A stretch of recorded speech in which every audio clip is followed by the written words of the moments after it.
به خاطر اینکه از خودم دور کنم و نسبت به من سرد بشه، با داداشم همخونه شدم و چندین ماه با داداشم بودن و به خاطر اینکه حالا شونهشون آسیب داشت از قدیم، از سالهای پیش، میخواستم برن ایران و من منتظر بودم آقا زمانی که برن ایران یه فاصله بیفته و زمانی که پیش خود خانواده‌اش هستش، در آغوش پدر و مادرش هستش، من کات کنم. ولی متاسفانه این اتفاق پیش نیومد و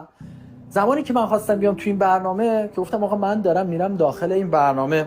اوایل ناراضی بود، گفتم من میرم، گفت منم میام، گفتم بیا، شما هم آزادی که بیا. و من اومدم داخل این برنامه و قبل از اونم حتی میگم یکی دو باری ما صحبت داشتیم در رابطه با جدایی، تلفنی صحبت میکنم، دیدم آقا نمیشه، من هر کاری میکنم نمیشه. این از روی حالا یکی میگه معرفت، یکی میگه دلسوزی، یکی میگه انسانیت، نمیدونم هر چیزی که میخوای اسمشو بذار، من نمیتونستم این کار